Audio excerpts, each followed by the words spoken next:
Right, alrighty then. Here's back. So let's mug this off and get some BMW going.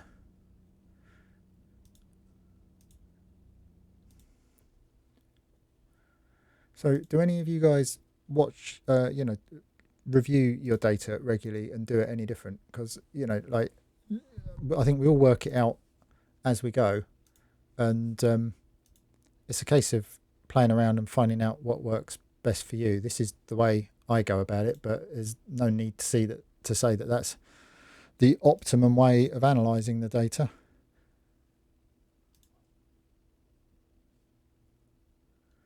Oh, come on.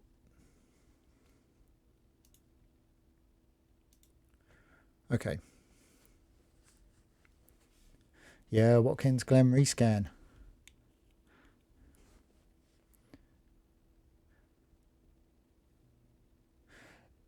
Yes, so the difference in pace is critical, I think. I would say around a normal, in inverted commas, track, a 1 minute 40, 1 minute 50 type lap, you really could do with chasing a lap time that's within a second, around a second away. I think that's where the race team, having a group that are putting their data onto VRS is helpful. I've been looking at data for a lot of years now, and maybe, I've also been driving for a lot of years. So whilst I might not be able to match the VRS guy, I can take things from the data, and I feel I've got good enough car control that I can go try and match that. Yeah, see, iSpeed's got a load of positives to it.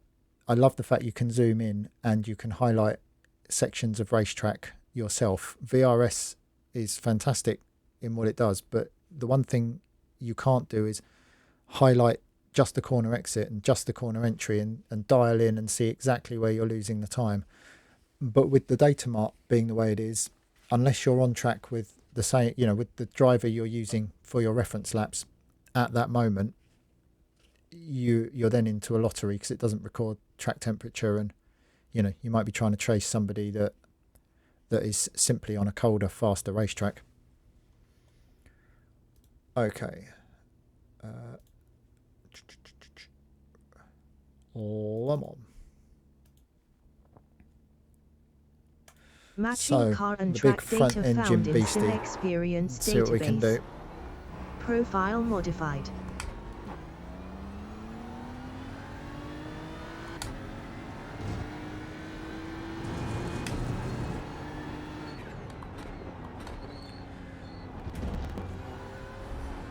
Well, that's too much, surely. Yeah. Yes, exactly. Slow down if you don't want a penalty. Yeah, clean is the right way of putting it. And let's face it, that's half the battle. I do get what you're saying about chasing the VRS data. As you guys know, I call all the different elements pieces of the puzzle, and I think it's possible to be further down. The VRS guys are some of the best, fastest, most consistent guys in iRacing, and to expect yourself to have that level of car control and be able to match the way they can drive isn't always realistic.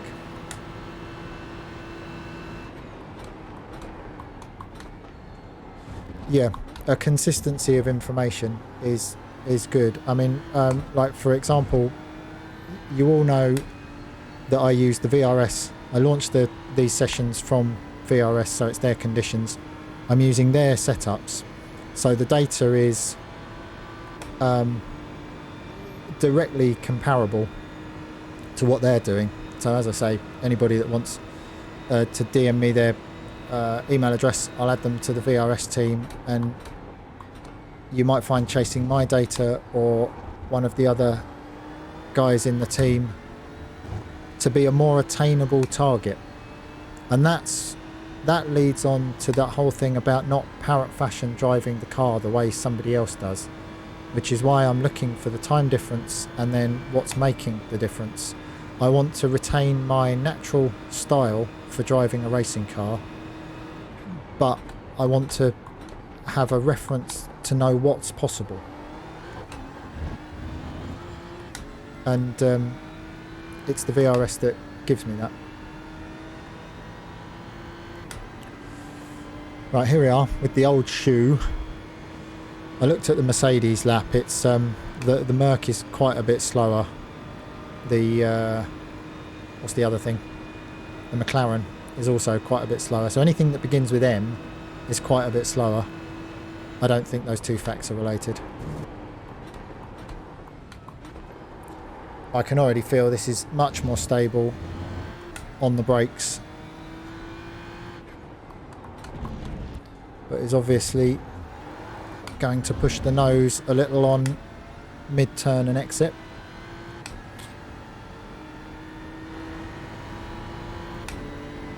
But let's have a go. And then if anyone wants different laps, they will in different cars, by all means pipe up. I'll hack round in anything. Whether I'll be efficient and any good in everything is another matter. Right, so let's just see the difference in car behaviour through here. I imagine I can turn the wheel more aggressively, hammer the throttle, and the car just sticks. Oh, the luxury of it not trying to kill me. Amazing. Oh, hello. I spoke too soon, huh? Anyway, we're not dead. It's like the, you know, the complete opposite. It is just the opposite car. I probably should have driven something intermediate, because the Porsche tries to kill you on entry and it's just the most planted thing in the world on exit, and this is the exact opposite of that.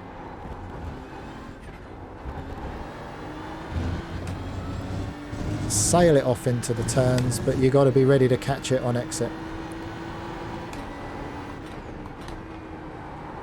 Oh, big front engine dragging me wide. Got away with it. Let's get it in early. It's going to slide the nose.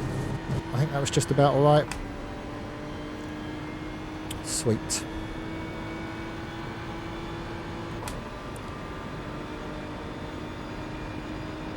Let's do that whole drive down the middle trick. If you're in a practice session with a real life racing driver, you'll confuse the life out of them by driving down the crown of the road, I reckon.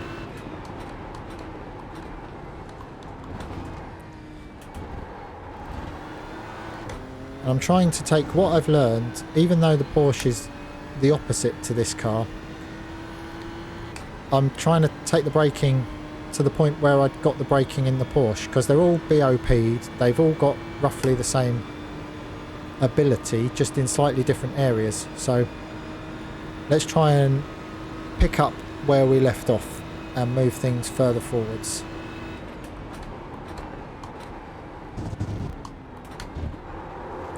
Too much.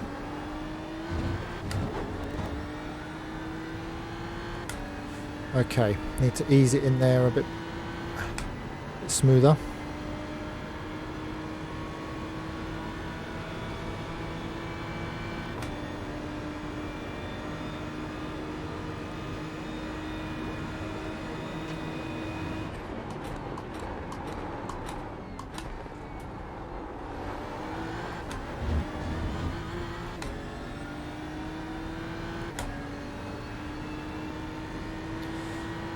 Alright, we've lost 4/10 in those two sectors, but I think if I can start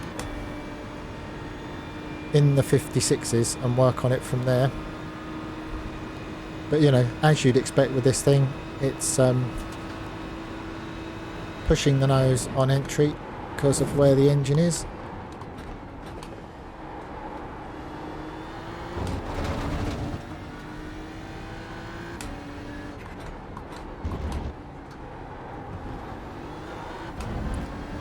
It's just, you know, it's a more confidence-inspiring race car. It's arguably a little less frantic, maybe a little less fun. See how we do in the Porsche Curves. Nope. It won't sail off in like the Porsche. I suppose a Porsche should go through the Porsche Curves well, shouldn't it? Having to manage my expectations with that big old front engine, that's got to be a slowdown. Yep. Such a fine line there. You've got to stay to the left of the white line.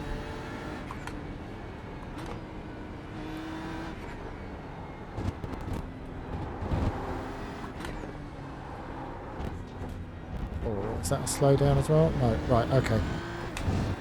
So we've learnt a thing or two on those couple of reconnaissance laps, so let's try put that all together.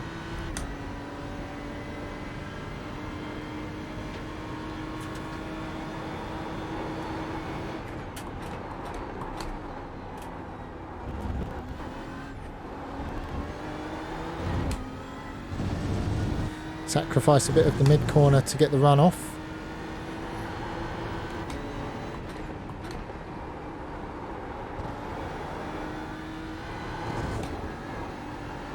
Try and maintain a bit more momentum. Oh, did we get away with it? Just about.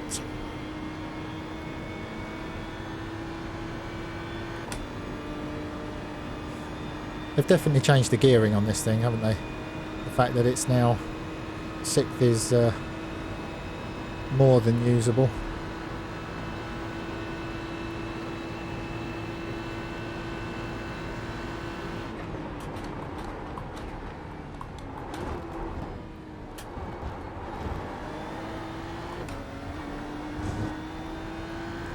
The rear protested a little, but happy enough.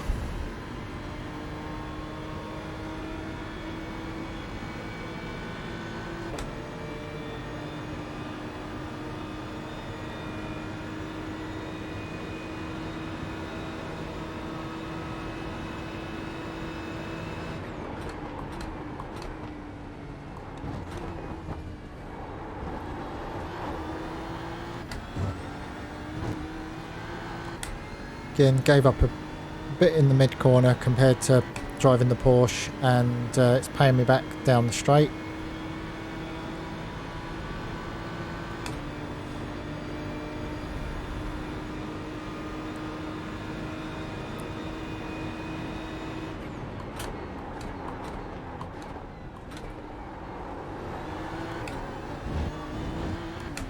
Might be able to use second through there.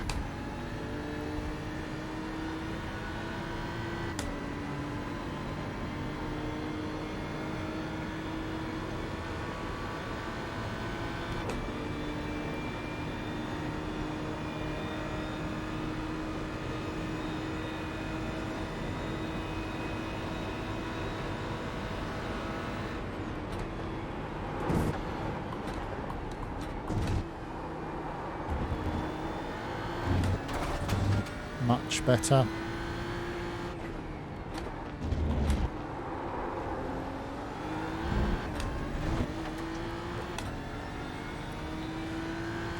Much like the Porsche, you have to get used to that initial loading of the steering wheel and then being ready to open the wheel almost, because the back wants to chase the front into the turns. This is the opposite. You sort of become used to how much understeer relatively you're going to get in the car, and you start allowing for that on the turn into the corner.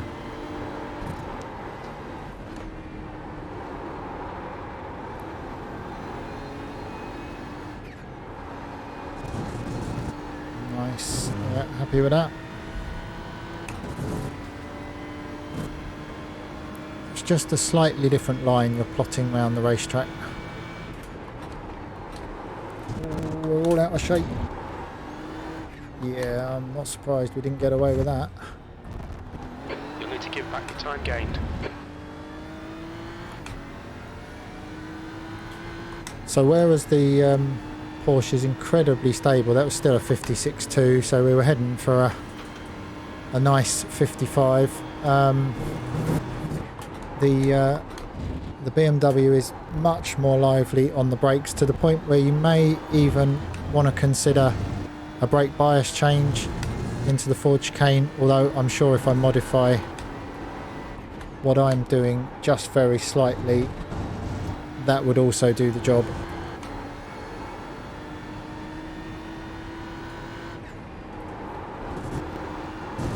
That's too wide, surely. So now we're pushing too hard. You'll need to Again, slow down to give back the time gained. the constant balance between using all the road, finding the limit, and not wasting your time with too many off tracks.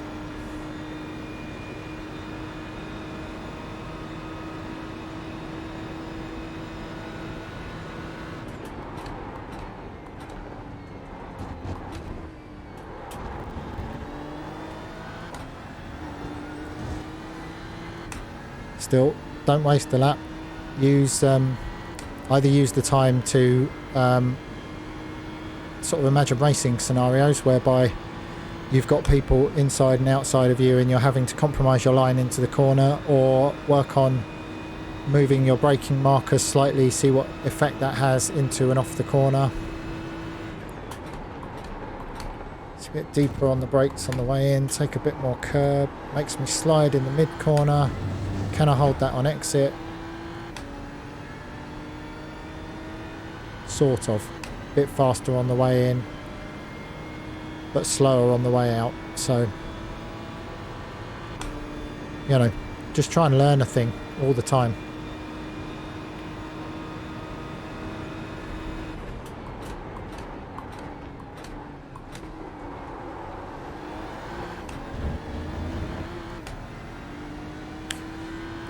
Okay, we're going to try and nail the low 55 on the next lap.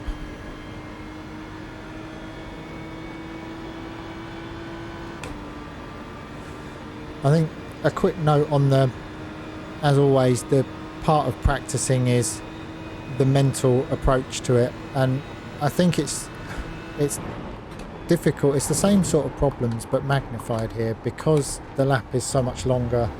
You get less goes per however much seat time at a particular turn, so it can become a frustrating experience. Again, I would reiterate, if you're the sort of person that comes out the box and is constantly spinning on outlaps and things, I would always favour slower building up lapping compared to frantic, you know, must be a million miles an hour straight away lapping, because I really don't I don't think you learn anything that way, and I think it erodes your confidence. I think it's always easier to build and, you know, nail a corner and go, right, okay, I'm gonna send it off a bit deeper next time, rather than arrive at a corner, brake too late, end up backwards in a fence, and then you're back in the pits. You're wasting your time. So I need to come off the brake and roll it in a bit softer there. So it felt a bit pedestrian, but we didn't get the slowdown. So here we go. Lap, whatever lap number this is, 4 is the charm. Does everybody approve of the slightly different graphics? Oh, nice entry into there. Don't give up too much in the mid corner. Yeah, gave up a bit too much in the mid corner, but more better. Roll off the brakes smoothly as you start turning. Eyes up the road. Spot the next apex, not the one you're looking at. Oh, it slid. Yeah, we gave up a bit. It slid too much. Too much brake pressure. As I turned the wheel, I unloaded the rear fractionally too much. You want to aid the turning by digging the front, whatever left in this case through Tetra Rouge, into the corner, but too much and sliding, and it seems faster, but it ain't. Let's get it through the turn, fire it off, again minimise the sliding.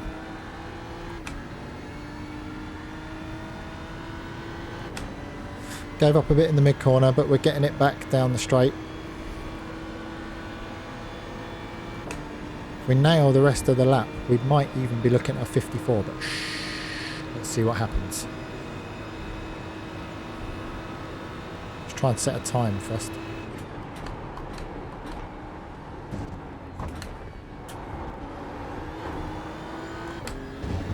Yeah, see, more patient, more smooth, less out of control, faster lap. Keep saying it to yourself, because we all have a tendency to go and, you know, get up on the wheel, and it's not quicker. Smooth and precise.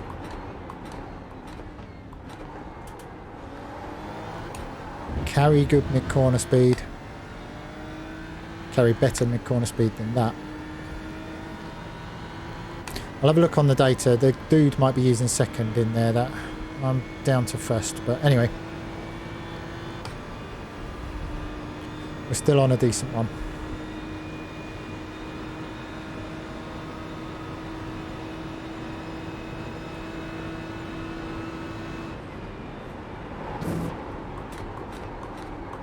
Oh, we're a bit up the inside there, but we carried a load of speed in, but lost it on the way out.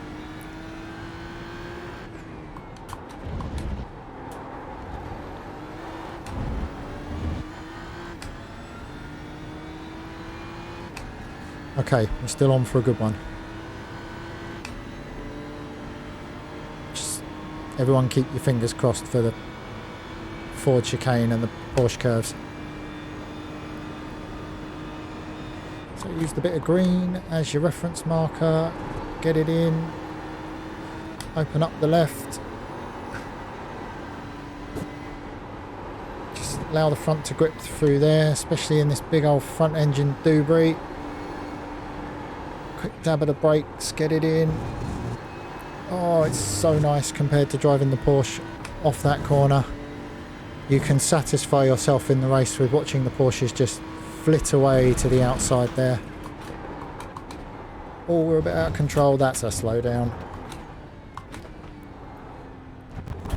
You need to That's slow a down, real give them shame. some time. Let's fire it to the line and see what it would have been. 56.1. Yeah, we're on for a good one, but just not You need to slow down a bit if you don't want a penalty. putting it together. Right, I'm going to go and have a look at that lap. And then I shall have one more run. And then maybe drive something else. I'm actually just going to go back and look at the end of this lap, because this is now what's causing me the problem. And it might be a hang-up from driving the Porsche and it being completely different. So yes, it hooked in. Did this curb unsettle me? Hold on, let's do that and do that. I mean, it hooked in real hard to that corner, and that was my undoing. Let's go back and have a quick look through the Porsche curves, because it's make or break with the car being so low downforce. These corners, yeah, I slowed it down a bit too much, I'd say, on the exit, on the entrance. You can just see the sort of double, you turn in there and then just have to turn it, open the wheel, but take it in much deeper and you're sliding wide with the momentum. So there's a balancing act to be had into there. Try and keep it around the white line. I mean, that's just lovely the way it turns there compared to the Porsche.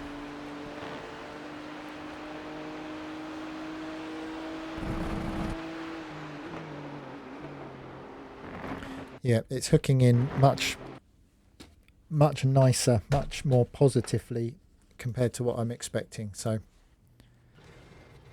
I'm going to have a crack at laying down some tangible, actual, proper, real data.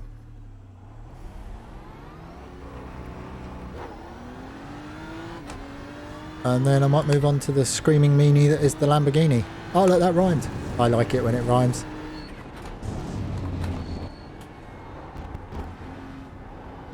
That's too much, surely. Ooh. Interesting.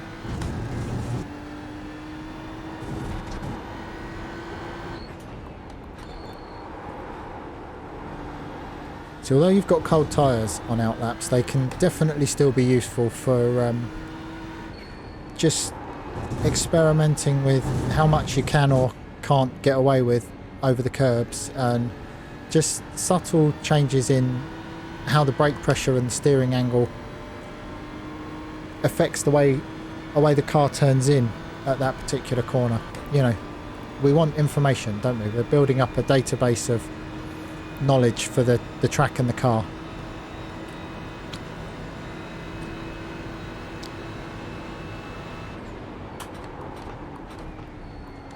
Like conversely, or against what you might assume, sometimes when you look at the data for these cars, rather than an initial whack of the pedal, they seem to slow down slightly more efficiently when you build the brake pressure a fraction slower than you might otherwise think. You know, you'd assume maximum speed, maximum downforce, you can hit the brakes as hard, but sometimes just a subtle change on the way you get into the pedal. So, you know, you don't soft pedal it. It's not like trail braking in reverse, but you maybe get into the pedal 3/4 of peak pressure, whatever peak pressure is in your particular car, just for a fraction, allow the weight to move, and then it seems that applying that last amount of brake pressure actually slows the car down more efficiently. Right, someone remind me to use second through there, and we'll see if that's better, because it won't bind the car up so much on the way into the corner. We've basically got it slowed down, so yeah, we're going to try. And we're also going to we'll try it on the outlap here, second at the right-hander coming up.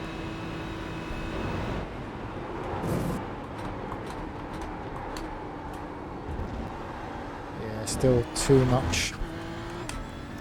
Too much.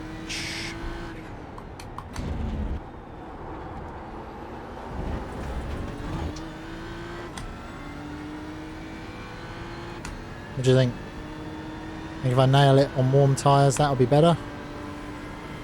It's borderline, isn't it?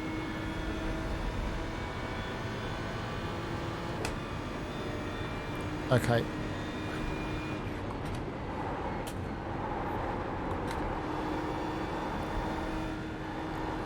Too much slidey.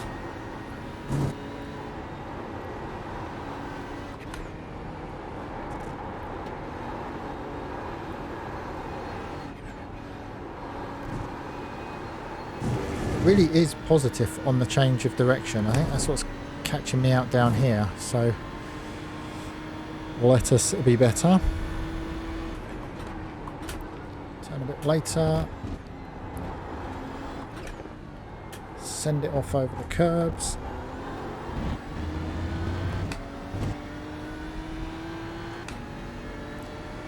Okay.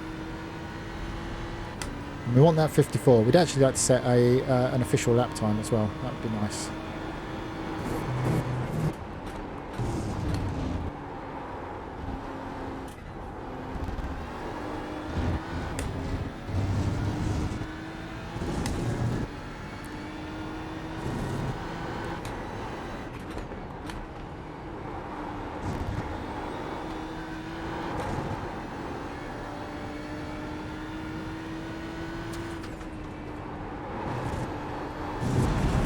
Oh, good morning. Thank you very much for the follow.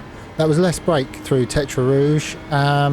It didn't result in better turning. You saw the car slide wide slightly. Do you know what I mean? I need to go somewhere between those two braking. The lap before, I hit the brakes too hard and the rear slid, and that wasn't enough to transfer enough weight onto the nose. So somewhere in the middle. Better run off the corner. Try not to bind the car up on the exit. You don't have to keep it tight coming off the turn. Morning. Yeah, sorry, I talk a lot. There's a lot to take in, but what I'm trying to do is just show people the my way of getting up to speed, and how I use data to analyze myself and to try and improve my lap time. So welcome along. There's a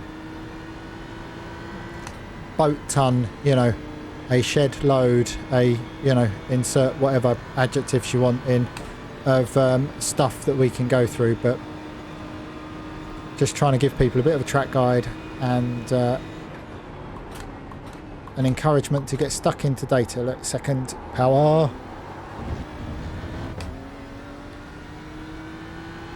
See, second was better, but no one reminded me. So, shame. I'm having to do it all myself.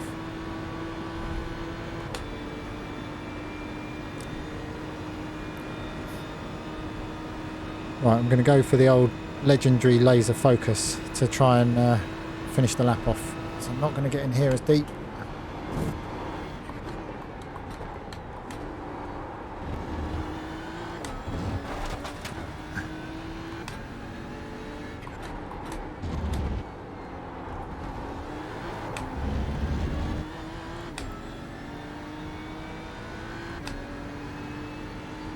Nice. Okay. Yeah, well, pick your battles, Pontus.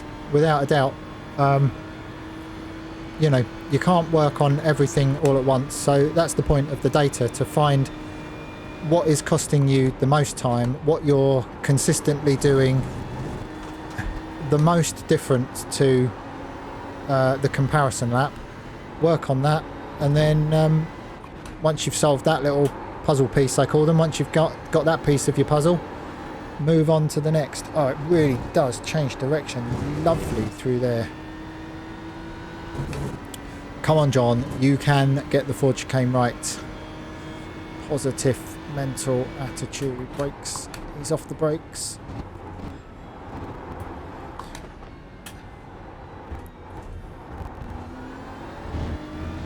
Huzzah! 55 flat. We've set a lap. That's your best lap in this session. It's my only lap in this session, Jim, which is a shame.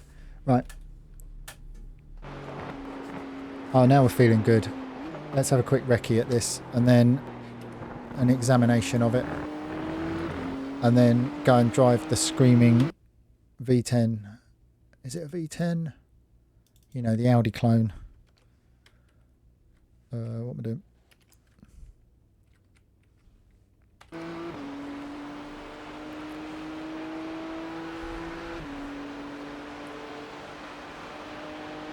Right, so here we are in chase view again. I'm just looking to make sure I'm using all of the road. Slid a bit too much on the way in there. You see, you miss the entry by a fraction, and you can be all over those yellow splodges. You just have to slow the mid-corner down. It hurts the drive, but got away with it. That, if it's no bad thing. If you have to overtake into there, you need to take the first element in deep and sort of block past them, which is all fairs and legals. Here you will see the car not transfer. Yeah, too soft. It didn't bite as I turned in.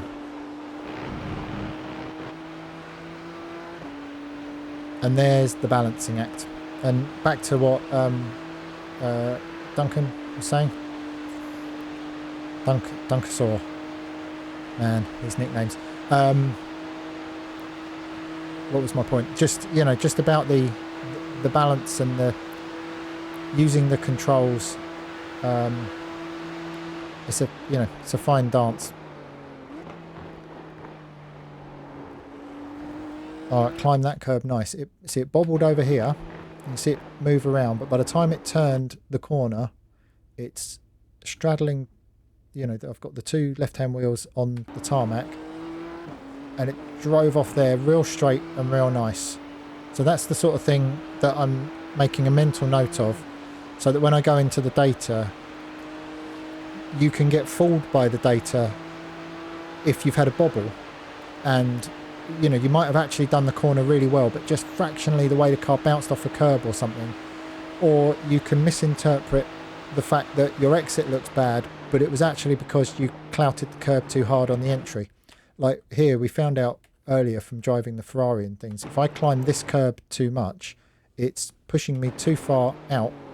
So I'm not getting the car turned in the middle of the corner, and it's not driving nicely off the turn.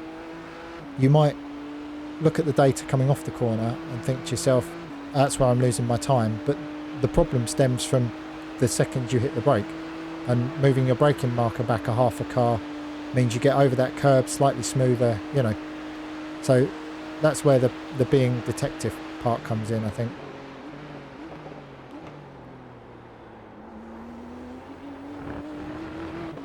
Felt good in second over there. Let's forego some of these straightaways. Straightaway, American term, apologies.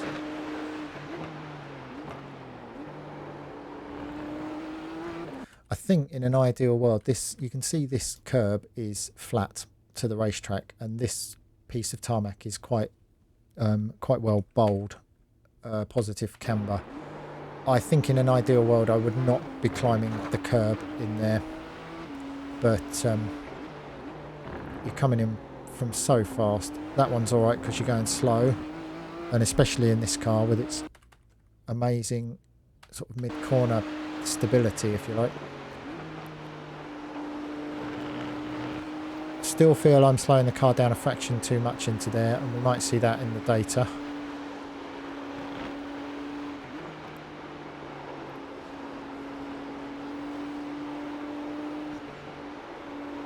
That was a much nicer change of direction. I had to hesitate slightly on the throttle, but I'll take that.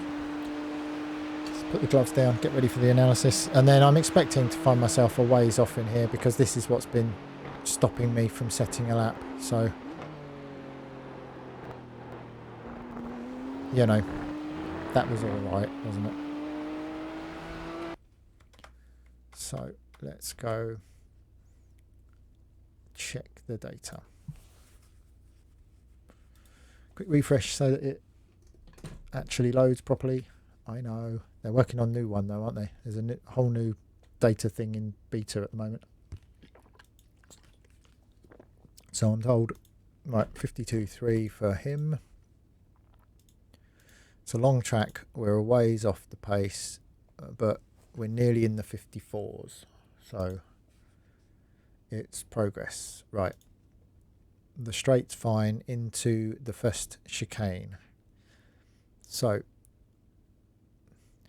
here straight away we see, you know, as I say, I go up here to find out what the difference is. So I'm approaching the corner 7 kilometers an hour too fast.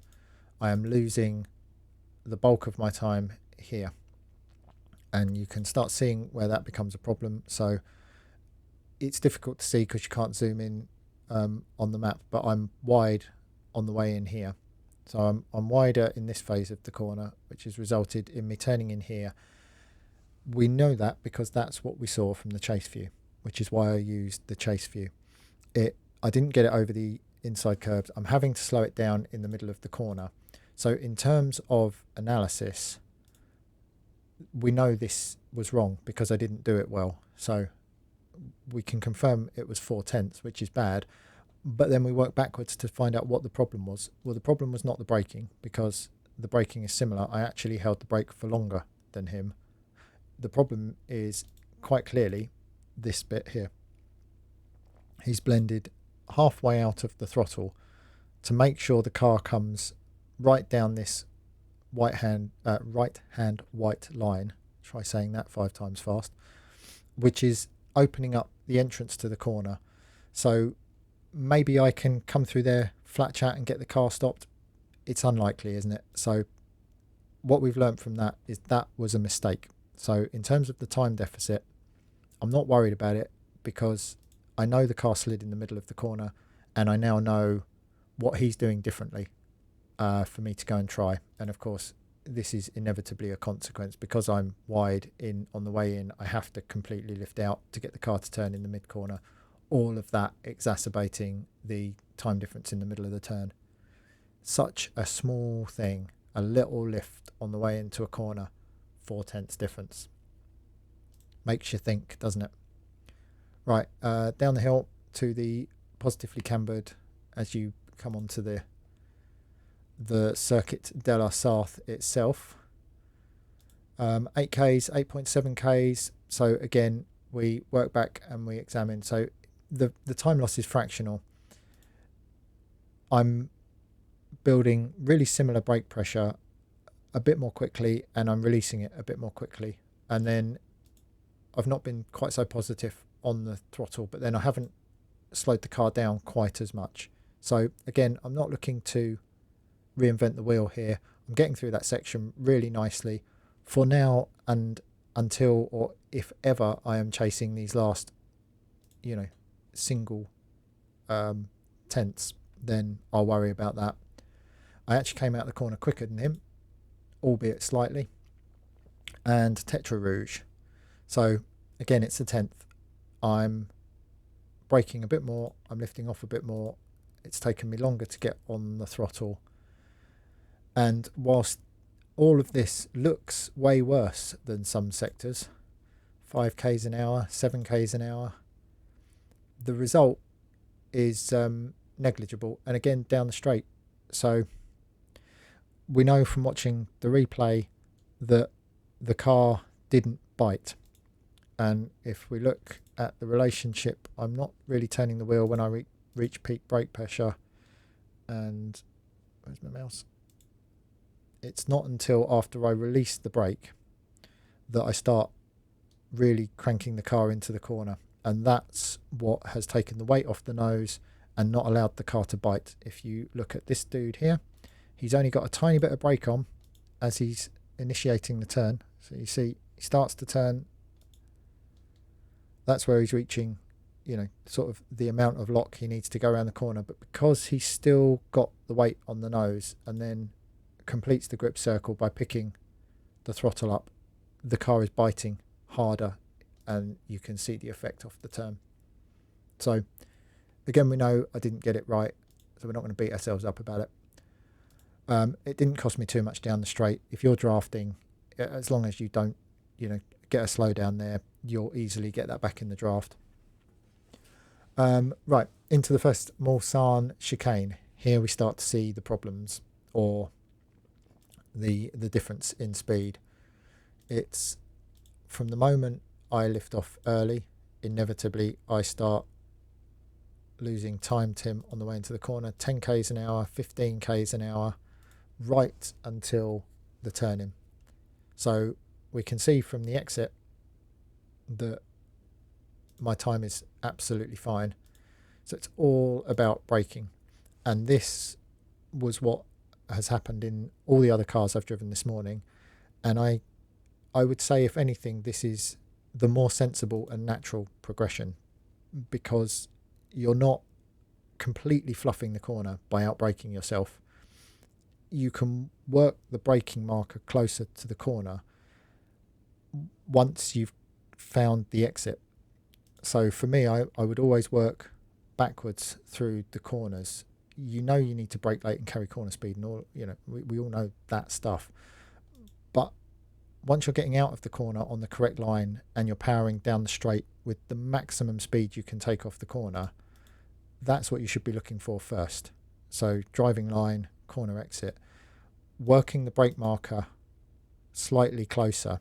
And you need to be in the ballpark. If you're braking 50 meters too early, you're then over slowing the car, which means you don't have any weight transfer on the car like we saw back at Tetra Rouge. I didn't trail brake effectively. I didn't hold the weight on the nose as I initiated the turn, which means my front tyres are simply not being driven into the ground as much as VRS guys' front tyres, so I've not got as efficient turning grip.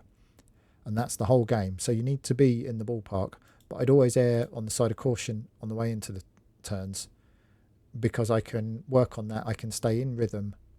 I can move the braking marker fractionally closer to the corner. But it's difficult to, if you're all over the shop on the corner exit, you know, it's not helping the learning. So again, we come to the second Mulsanne chicane. Same thing that's appeared in the other cars. Bigger deficit, 22 kilometers an hour on the way into the turn. But from the mid corner and off, we see the time is good, and that's confirmed by the next sector down the straight. So again, we can go into the minutiae of what I need to try and do differently. We can see here the second phase of the braking. He is trail braking right until he picks the throttle up. That maintains the weight. So, you know, again, without trying to teach people to suck eggs, you hit the brakes to load the front of the car. As you start initiating the turn, this trail braking phase is what holds the weight over the nose, which increases the car's weight at the front, drives the tyre into the road, gives you turning grip. He's made this tiny little blip over the curb just to make sure the car isn't unsettled over the curb. If you're spinning off curbs and you're off throttle, that's probably the reason why. Again, he's gone back to the brake just to allow the car to turn back over the middle curb, and then this critical little phase of the tiny last little bit of trail braking. And I maybe need to look at my pedal setup. I've got the sprints I've got the helper spring in, you know, I'll play around with those in week 13 and see if I can make that better. But that's allowing him to commit to the throttle harder on exit. So big difference is I'm braking too early. The car will accept more brake. The good news is I'm braking the right amount, and I just need to, you know, be mindful of that as I'm approaching the corners. If I could take if I could take 3/4 of a second off my time in 2 braking zones, I would be happy. Coming down into Mulsanne corner, same pattern appears. 12 k's an hour, 13 k's. Well, we got this really good in the Porsche. So yeah, I mean, I've built the brake pressure slower than he has, and I've also done it much sooner. So again, all the big stops, I need to just be more confident. I'm just going to have a quick look at whether he uses second or first, because I used second.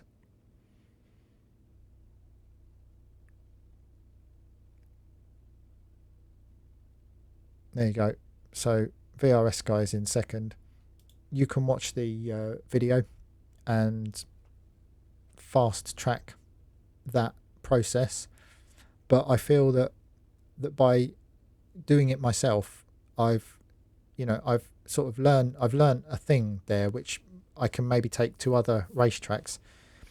For me, I think if you just watch the video and try and drive the car exactly the same, you're not challenging yourself to feel the road and to judge the apex speed and to constantly think about what you're doing with your arms and your feet and your vision and all of that sort of stuff. Look, got a great run out of there. Absolutely identical time. Happy days. Okay. Into the next tricky braking zone. Time loss. 30. Oh, shame. 30 kilometers an hour. I was being a big old wuss into there. And here we see why. He's hardly braking the car down into here. I've lifted off. I've braked like a 3/4 of a massive stop amount of brake, and then I felt the need to go back on the throttle.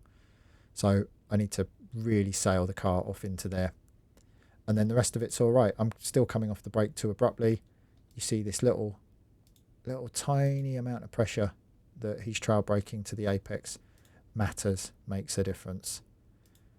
You can mask it and you can hide it, and you can use more of your tyre by getting in the throttle harder on exit and, you know, matching the time off the corner. But somebody that can effectively use the weight transfer of the race car throughout a 40-minute race will always have more tyre left at the race than somebody that's stopping it hard, turning it because they're over slowing it, and then booting it off the corner. Anyway, into this one, which I must find out what it's called. So I'm now braking later into here. The time loss is negligible. I'm holding the brake pressure slightly longer.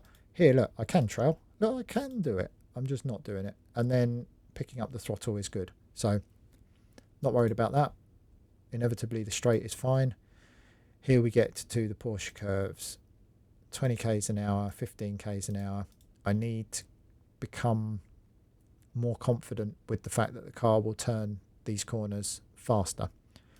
And as I say, the problem I've been having is I've just jumped out the Porsche, which wants to swap ends on you in a moment's notice. You've only got to breathe on the steering wheel and you're oversteering. So I'm now gone too much the other way. Bit too much brake pressure. Again, I've trailed nicely here. He's had to go back to the trail braking. So yeah, I don't need to worry about the specifics as such as when I get to the finesse corners, I need to brake slightly less and focus on my trail braking. When I need to get to the big stops, I need to brake a bit later and stop being a big old wuss. This is quite different. Again, I'm carrying more speed through the first element. I'm carrying less speed here because I've had a stab of the brakes, but I'm carrying more brakes. It's a 10th. It's a complicated section of road. It's not my biggest problem at the moment. Let's ignore it for now. Coming off, I've obviously lost a bit of time, and here we go. All of the off tracks and issues result in me being a bit of a wuss on the way in. So I've braked too early. I've used exactly the right amount of pressure just for too long. Yeah, let's see, he's had a stab of the brake where he's taken the car in so much quicker than me. 158, 145, it's a huge difference in speed. He's had a quick stab of the throttle to get the car turned and straight, and then driven it over the chicane. So I need to be more confident turning into the end. So again, there's a lot to take in. It's a long old lap. So we review. Big time loss there. No, I made a mistake into Dunlop. Need to lift off and get the car to the right hand side of the road. Everything else is fine, even though Tetra Rouge wasn't my best corner until we get to the braking zones for Mulsanne Chicane 1 and Mulsanne Chicane 2. Must brake later. Someone remind me. We know we're doing all right into here, even though I can get in a bit deeper on the brakes. We've confirmed second is the right gear to use. Massive speed differential down into Indianapolis and Arnage. So again, the car will go in with less brake pressure. And that is the thing for the finesse corners. So, too much brake pressure, scrubbing off too much speed. And the same here, braking a bit early. So again, there's a lot to take in.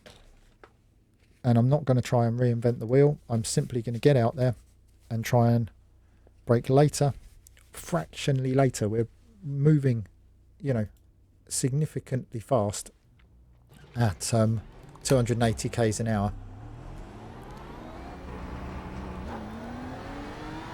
in the big stops, and I'm going to try and flow the car a bit more into the smaller stops.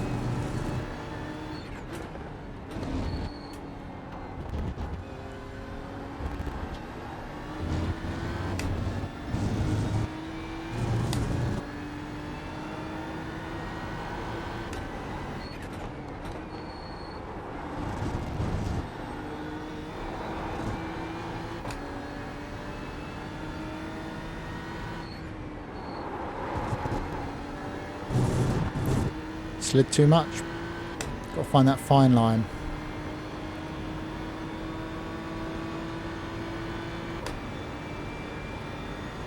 Right, so I'm going to try and lay down a better lap in this and then jump in the Lambo for a few laps, I think.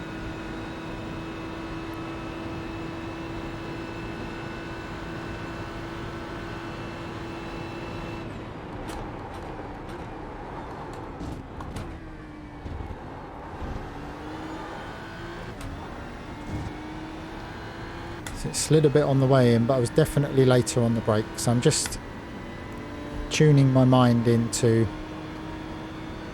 what I'm trying to achieve on this run. There is a 354 in this car. That would be a start. So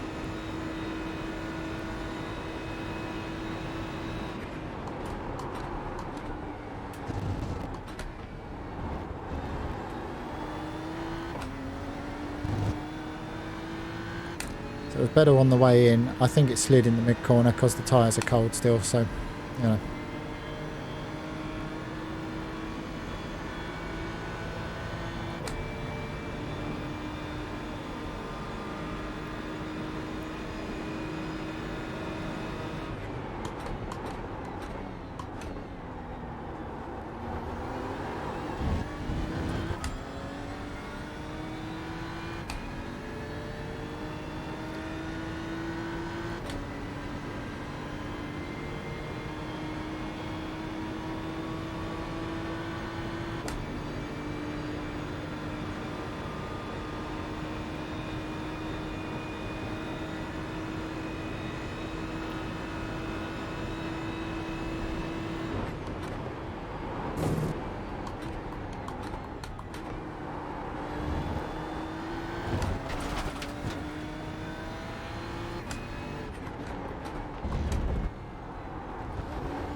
Felt the trail braking was better into the corner, and it definitely hooked up better on the exit there, so that's good. And now we reach the finesse portion of the racetrack, where I know I need to brake slightly less and try and carry the speed. So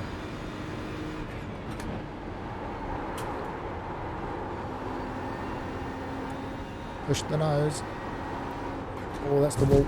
Yeah, that's a shame. First time we're in the wall today though. Right. Ideally trying to minimise that stuff happening, because again, here we go, resetting from the pits, which is frustrating, but it happens.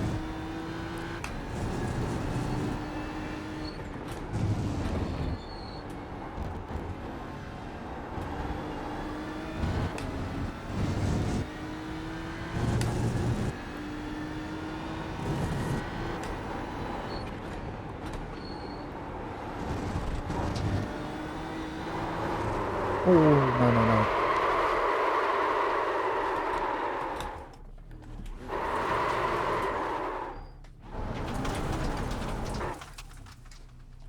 Have we got enough lock?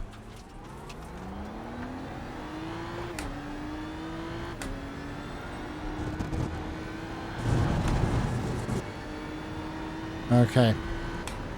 Try and get into that Lewis Hamilton mindset of one lap for pole to win the World Championship and all that jazz. Rehydrate.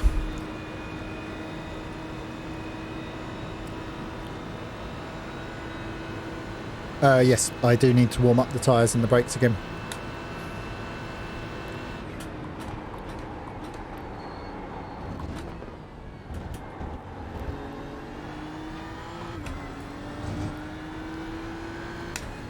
Yeah, the tyre model is, I suppose, one of the things that makes iRacing what it is. They don't flat spot. I believe that the surface temperature is modelled. I don't know how much carcass squash and all of that sort of stuff is modelled, but they've certainly changed it so that the car is loose on cold tyres, squirrely on cold tyres, and it's possible to overheat them and take them out of their optimum window. But you can go mad looking at every tiny detail. I'm constantly, while I'm driving, trying to find a feeling and a rhythm and keep things simple. I've got the steering wheel in my hand, I've got the brake pedal under my left foot, I've got the accelerator pedal under my right foot. They're the things I can control. So I'm just trying to simplify the process as much as possible. And keep the car connected to the road. Drive smooth, drive a good line. Don't pile into the corners too deep and too hard, because it never pays you back on the exit.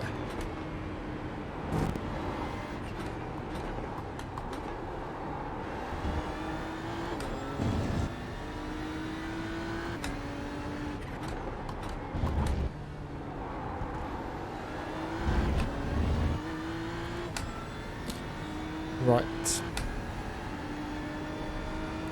We're going to ease it through the Porsche Curves and the Ford Chicane and unleash one and see if we can put this thing in the 54s.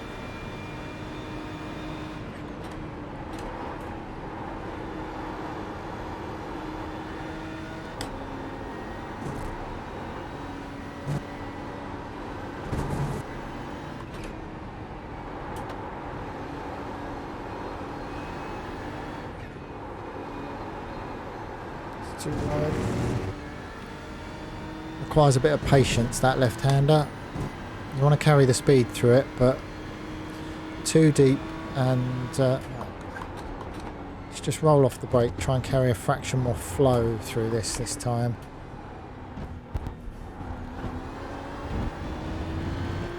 Okay.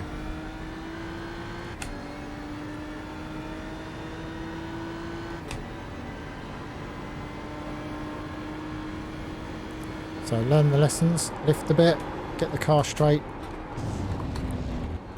get the entry right. Pays us back on the exit of the corner. Oh, it doesn't. Oh, that's harsh.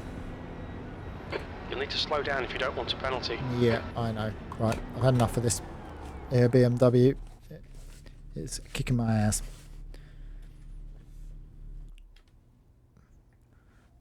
I'm going to load up the Lambo for a last hurrah, or the Audi, or what anyone wants to see.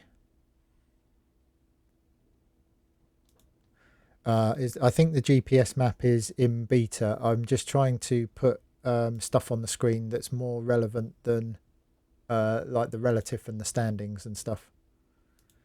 So if it's of no use, I'll get rid of it.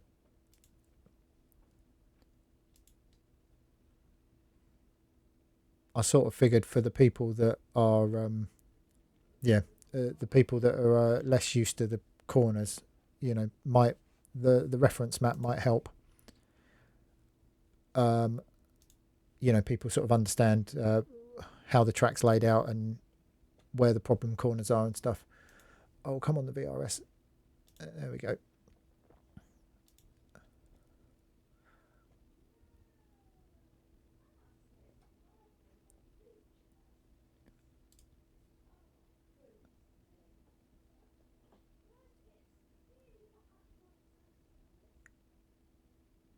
Okay, request is invalid or link has expired. Let's go again.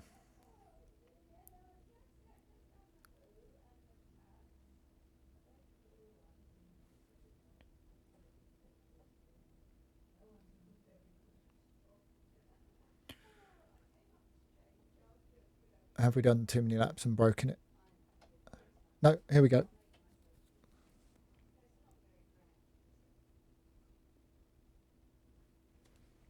Right, superb. Let's get the base shakers going. And then we can all watch the loading bar.